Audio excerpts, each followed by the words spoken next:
asalaamaaleykum wa rahmatulahi taala wa barakaatu yéen sénégalais yi maa ngi leen di nuyu di leen sant bokkul ci samay habitude sax may def ay vidéo di wax parce que réew mi ñun ñëpp ñoo ko bokk ku ci nekk ni nga xamee ak ni mbir yi di doxee noonu rek ngay war a demee mais dafa di lu ëpp tuur suñu njiit yi ñu jiite muy Macky Sall ak ñi mu àndal xamuñu fu ñu jëmee réew mi dama koy wax xamuñu fu ñu jëmee réew mi parce que mbiru Casamance bi bu amee suñu njiit yi ñu jiite am nañ ci ngandim part de responsabilité je m'explique mbiru MFDC ñoom ci seen wàll bopp dañu ni il faut assise inter MFDC am muy maanaam ñoom il faut ñu waxtaan ci seen biir parce que actuellement nii benn cacophonie moo am ci biir MFDC kenn xamul ana kan mooy kan Abdou Elinkine Diatta mi ñu jàpp ne mooy porte parole el politique bu MFDC ñu bari nee nañu kenn fal ko moom moo fal boppam Salif Sadio mi nga xamante ni Robert Sagna ak kuréel gi mu jiite moom la ñuy waxtaanal du Salif Sadio rek moom moo nekk el militaire yore ay combattant am na ñeneen ñoo xamante ni yor nañu ay combattant ku ci mel ni Lamarana Sambou bërki Dembo Ndiaye moom Robert Sagna demoon na di waxtaan ak Lamarana Sambou li fa xew nit ñi xam nañu ko donc su président Macky Sall ci discours am waxee que ni MFDC am na jàmm que ni jàmm jooje ñoom doon loo xamante ni kontaan nañu ci alors que jàmm ji benn nit lañu waxtaanal alors que MFDC ay pàcc la ku ci nekk yaa ngi réclamé wu paternité bu MFDC. donc loolu bokk na ci li tax à chaque fois ay problème dafay am bokk na ci li tax à chaque fois itam nit pour mu comprendre mbiru MFDC problème lay nekk donc moom moo tax amul muy président Macky Sall muy Abdoulaye Wade mi fi waxoon 100 jours mu di Abdou Diouf mi nga xamante ni il était omnibulé par problème bi nga xamante ni moom moo amoon Casamance ak li ñu rayoon ci ay soldats ba boo demee ci cimetière yi ñu suul Jules François Bocandé di nga gis soldat ak gendarme yi nga xamante ni rayoon nañu leen foofee loolu yëpp dafay wane ni mbiru Casamance lu complexe la te ku nekk ci ñun war na mën a xalaat naka la ñu war a mën def ba du jàmm sax mais au moins nekkin boo nga xamante ni inégalité sociale bi fa am dafay deñ ngir nit ñi mën nekk ci jàmm nit ñi mën di dégg jàmm parce que suñu waxee ñu bari Jean-Marie François Biagui gis nañu ni am na MFDC bu mu taxawal ñu bari nee nañ parti politique la ñu bari nee nañu non dafay mbubboo mbir mi rek mais ci biir MFDC la kon el politique bu MFDC encore tam am na problème ay Kourouma Sané ñoo ñëpp di ci wax ku ci nekk am na loo xamante ni yow da nga ko bëgg el militaire bi combattant yi il faut ci négociation yi ñu boole ci ñëpp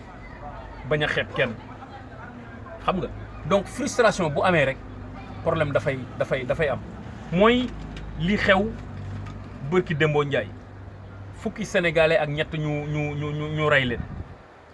mu am 9 yoo nga xamante ni am nañ ci ay blessé loolu nag mi ngi amee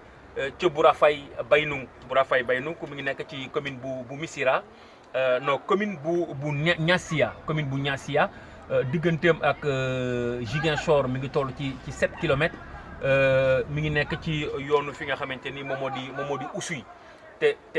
foofu noonu mooy barab yi nga xamante ni pratiquement ay attaques liñ fiy faral di am dafay bari torop ci commune bu Niassia boobu li fay ay attaques di am dafay bari trop mais gis nañu ni temps yëpp affaire yi xawoon na sedd parce que instant boobu ñoom waa MFDC ci seen biir ñu ngi jéem a xool ay assises inter MFDC naka la ñu koy defee bon kenn xamuloon ana kan mooy kan mais bi président de la République waxee nag la nit ñi commencé jéem di wan ni yéen boolewuleen ñu ci dinañ leen wan ñun ñooy ñan parce que à chaque fois ñoom c'est des gens yoo nga xamante ni ñu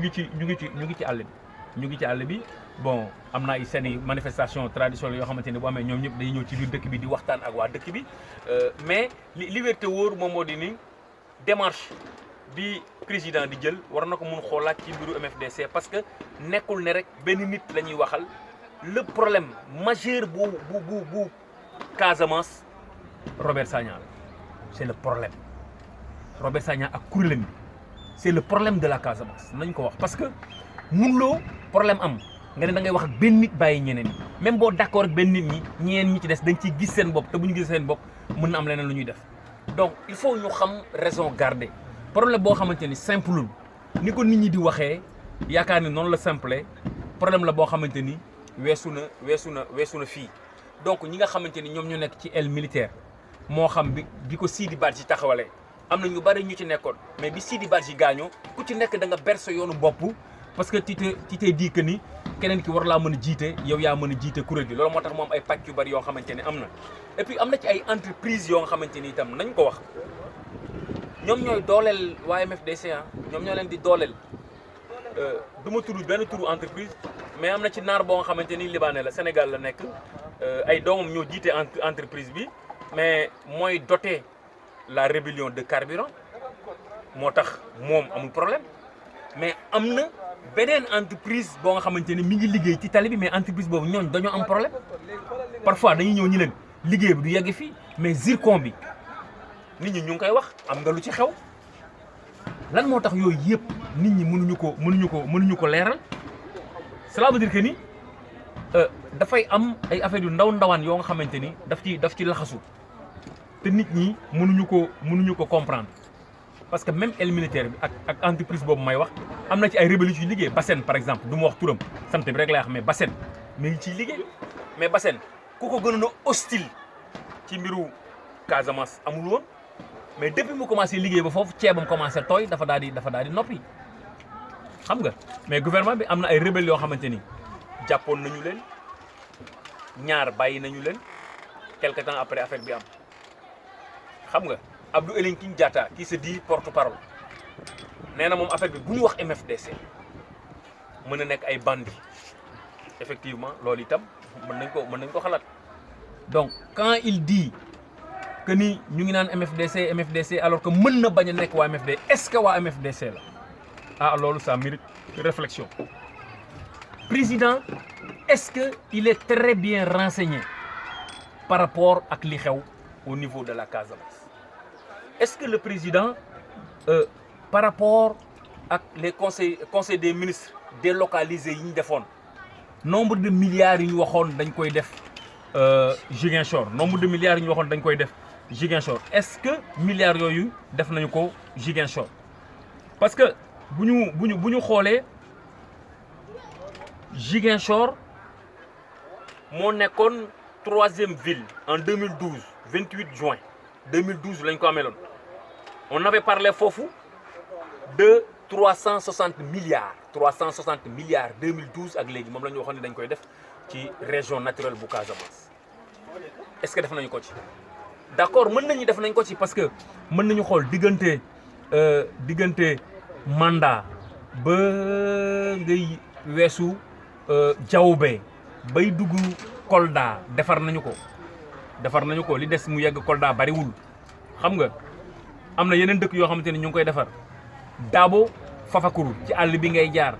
diggante Fafakuru ak Médina Yoro Fula itam war nañ ko defar loolu lépp dafa bokk ci région naturelle bu Casamance damay jël Sédhiou Kolda ak Ziguinchor laay jël boole leen dëkk yooyu yëpp laay jël boole leen xam nga donc mais je pense que Niassia am na liggéey bu am solo boo xamante ni commencé woon nañu ko fa mais liggéey boobu man li may wax président de la République mooy armée bi bu ñu naagu nañuy foog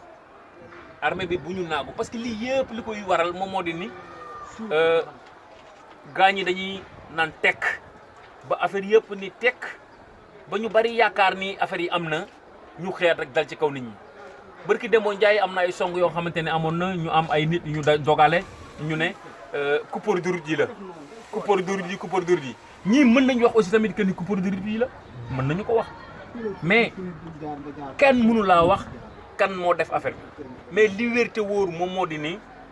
il faut gouvernement bu Sénégal di foog parce que gouverner c'est prévoir encore une fois nañu xoolaat seen bopp parce que communiqué bi ñu génnee Seydou Gueye signé ko dafa mel ni ñoom duñu ay nit affaire bi le 6 la am nga ni suba le 7 après nga signé communiqué bi le 7 ñoom kan lañ jàpp xanaa dañoo yaakaar ne nit ñi ay dof lañu communiqué bi Seydou Gueye dañu ko signé dañu def ni le 6 la affaire bi am 16 heures nangam xam nga ñu ne lendemain am na benn conseil de sécurité boo xamante ni au niveau de la présidence Macky Sall mu ngi ciy waxtaan ak ministre de l'intérieur ak ñeneen ñoo xamante ni ñoo yore en charge ci sécurité bi mais li wér te wóor moom moo di ni c'est vrai que ni mbiru sécurité am na mais aussi tamit bu nit ñi di communiquer nañu communiquer ci lu ñu xam Seydou Gueye lii mu communiquer xamul ci dara je le dis haut et fort xamul ci dara parce que ba muy communiquer itam communiquer ba muy bindul ak sagom les gens vont me parler de faute de frappe mais faute de frappe loo nga xamante ni yow def nga le 6 def nga le 5